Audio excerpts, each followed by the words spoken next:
Hello again YouTube, Mad Dog here. Welcome back to my channel. So what I thought I'd do today on this little video is we're going to have a go at making some Amadou. And just down here on the floor, my friend recently has taken a holiday up in Bonnie, Scotland, and whilst he was up there he brought me a really nice selection of horsehoof fungus mushrooms back. He brought me a good bag full of these back from his travels up in Scotland. So thank you very much, brother, if you're watching. I appreciate it very much. So as you can see, these are the polypore mushrooms, usually found on the birch tree. Good size examples here. So I've got a nice collection of these bad boys. I'm going to cut them in half to make them more manageable size wise, and that way I can manage them more easily in my pan. So we'll get into this. I'll show you what I do when I'm making Amadou. Probably not the technically correct method, but it works for me, and I'll show you for the reasons why. Stay tuned.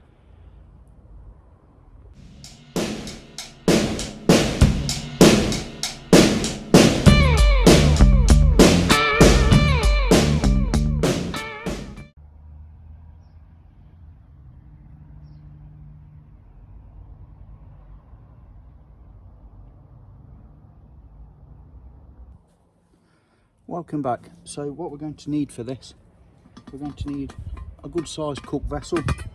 This old pan is going to serve its purpose for what I need. I've already gone ahead and 3/4 filled this pan with just some water, preferably with a lid. It helps speed the boiling process up.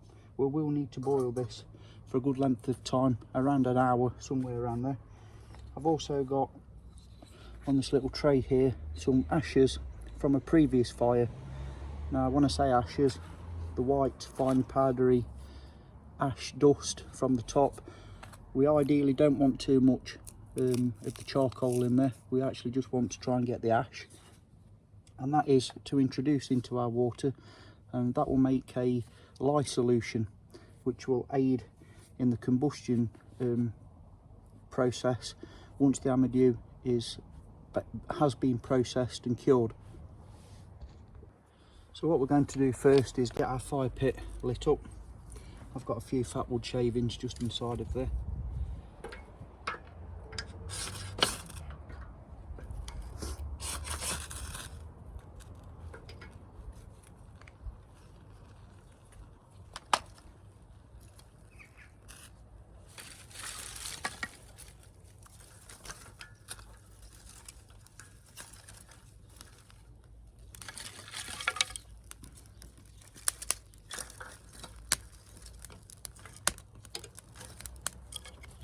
We need to make sure we've got plenty of fuel for this, because like I say, we are going to be burning and boiling this pan for a good hour or so. So do your prep, have your wood and your fuel ready. I'm going to let the fire establish. We need a good low hot bed of coals for this really. So once this is burnt down, I'll bring you back and we'll continue the process.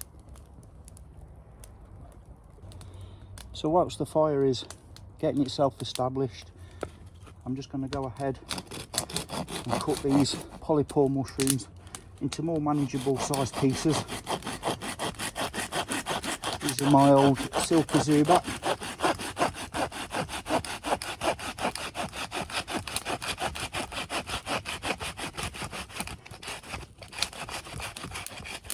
I'm not going to be making stacks of this stuff today, like so. So what we're looking for in here, the term polypore means that the mushroom has tubes, not gills, on its underside. I don't know if this will pick up in this harsh lighting, but on the underside of this mushroom you'll notice that there's lots of small micro holes, hence the name polypore, pore being porous. But what we're after is the layer of Amadou, which is the soft corky sponge like material that's just above where the tubes start to form. We don't want the actual tubes, and obviously we've got to remove the hard outer shell.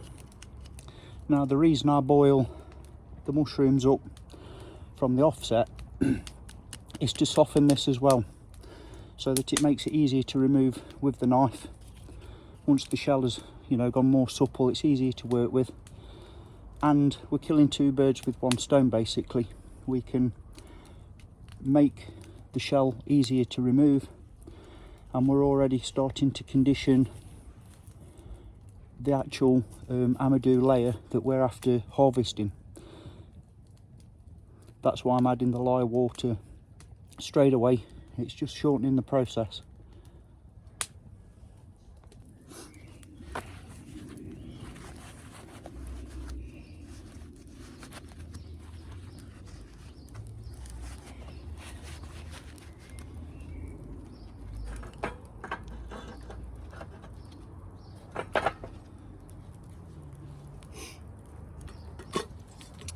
Okay, so before I'm adding the water, I'm just going to go ahead and pour my lye solution into that, or my lye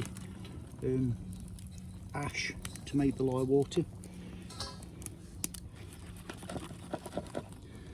Get that straight on the coals.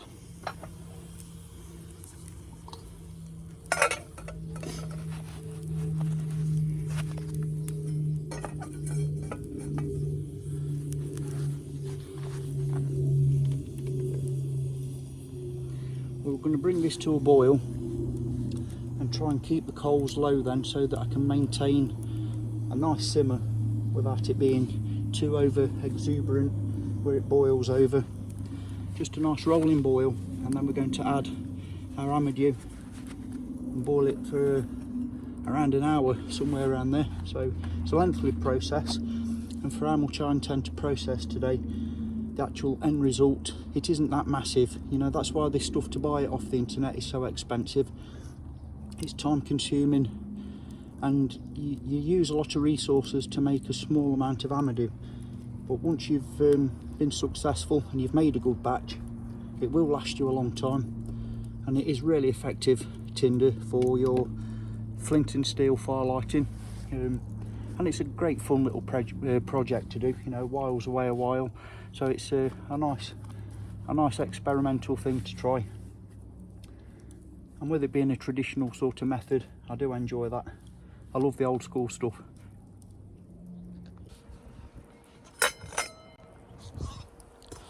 Okay, so the water isn't quite at a boil, but it's getting close. So now I'm going to add my chosen pieces of polypore mushroom. Drop those little fellas in.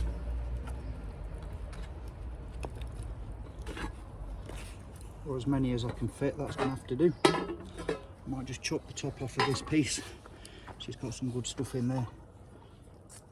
And then we're going to boil that away now. Like I say, from all that material, I'd be lucky if I get a couple of pieces an inch square.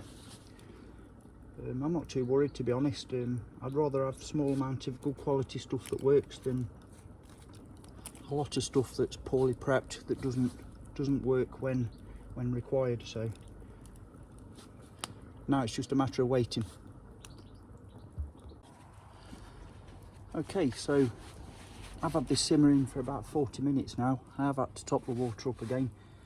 Let's see what we've got here.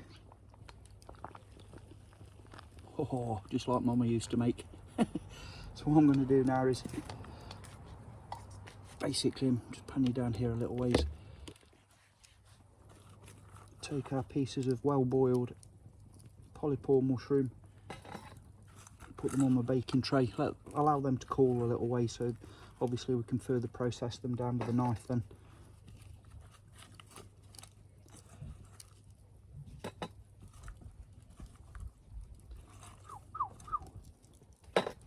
Hot, hot, hot.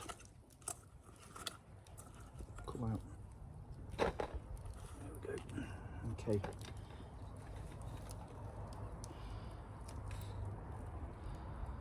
So we're going to allow them to cool, and then we can start cutting away the outer shell, and hopefully we'll be able to retrieve some Amadou from this. I'm not holding my breath to get masses. So I'm going to use the water to put out the fire.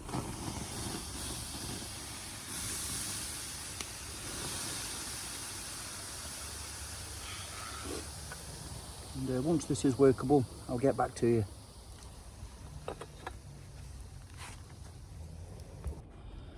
Okay, so our mushrooms are now cool enough to work with. I've actually just given them a quick rinse off. So we can take our knife now and start the laborious process of actually removing the Amadou from the tubes and the hard casing. So what I've noticed is also, because it's now wet and sodden, we could actually start to just tear those tubes off this mushroom if we want to do that for quickness. But I'm going to take my time and just start cutting away at this outer shell, which is now softened up somewhat quite nicely now.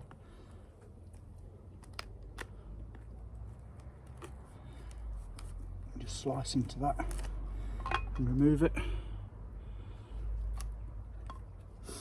It is a laborious, time-consuming process, I'm afraid, but it's worth the effort in my opinion in the end.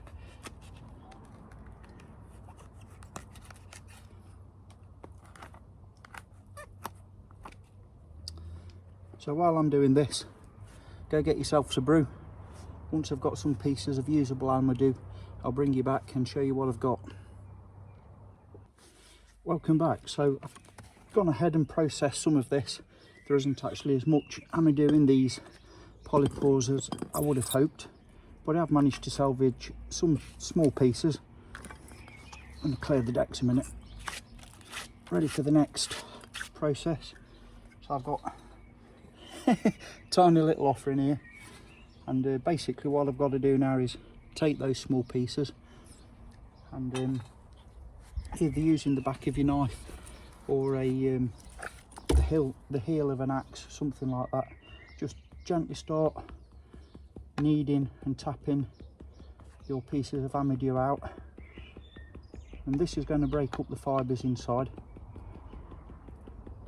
and it becomes leather like then, like a velvety leather. So you can just see with gentle taps, you don't have to go berserk and brutal with this, it starts to flatten out quite nicely into a nice soft spongy leathery material. You can tease it apart to the point where it's about to rip but not quite, if that makes sense. And as you can see, it starts to stretch out into a nice piece of Amadou. We're getting there slowly.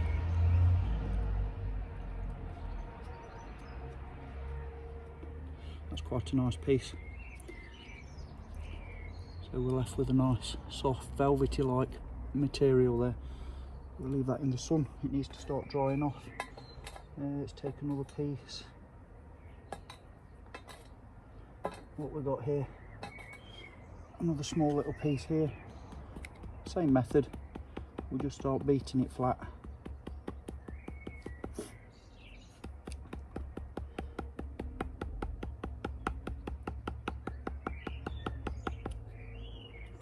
I've actually not made a very good job of this piece. I've still got a bit of the outer shell on, which is making it harder to work with.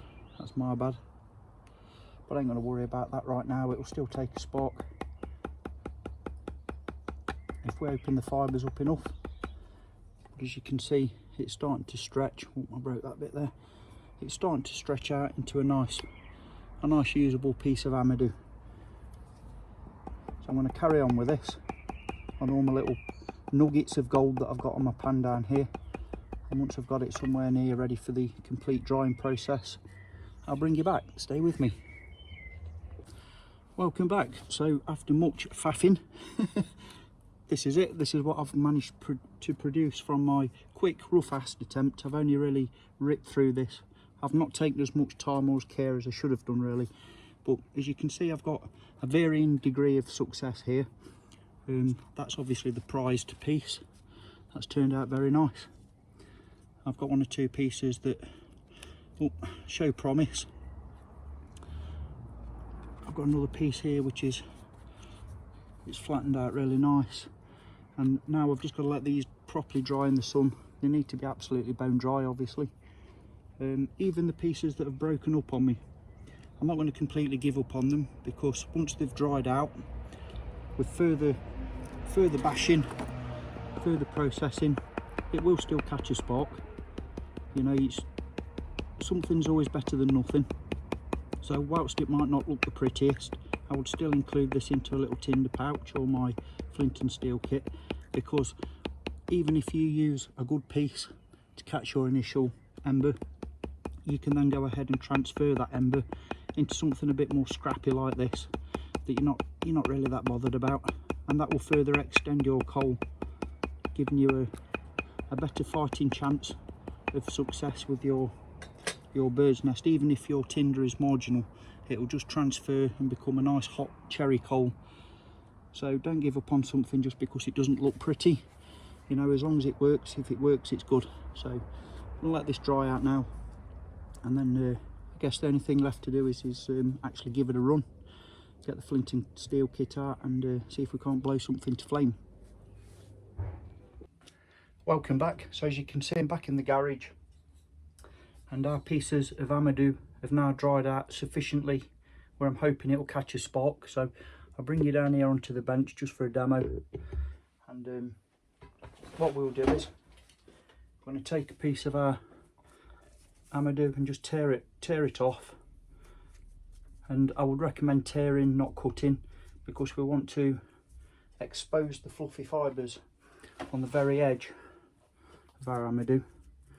Hopefully that's where we're going to land a spark and get this stuff to ignite. So just open the fibres up a little ways. Then we're going to strike it with our flint and steel, see if we can't catch us an ember. So here we go, let's see what happens.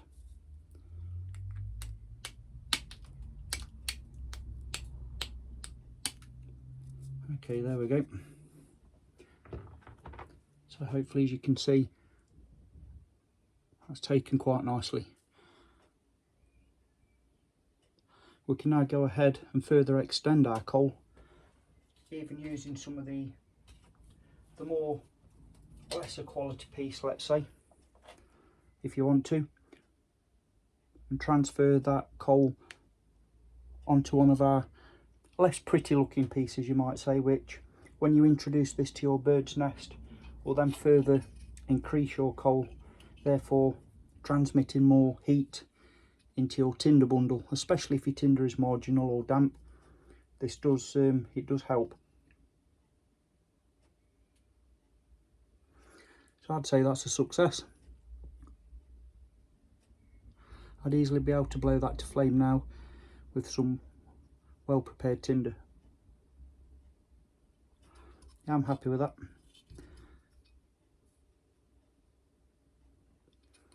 Yeah, pretty, I'd call it a success.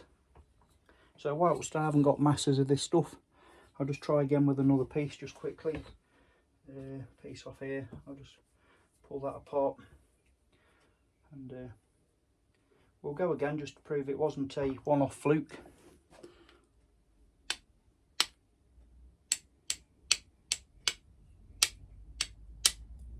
He says. There we go, we're in.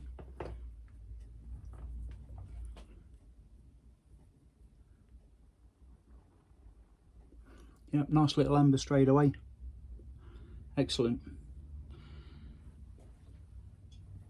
So guys and lasses, in closing, that's my, wow, that's my way that I prepare Amadou.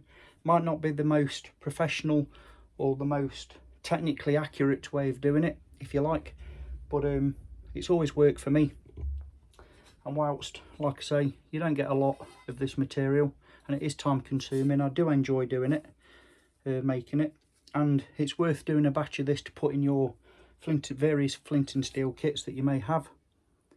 You can use this obviously with a ferrocerium rod as well. It takes a spark immediately, and obviously anything off that of that nature. But yeah, not masses, but it does work. So hope you find this useful, if not entertaining. Thank you all very much for your continued support and watching my little channel. I do appreciate it. And until next time, which won't be long, Mad Dog signing off. Yeah.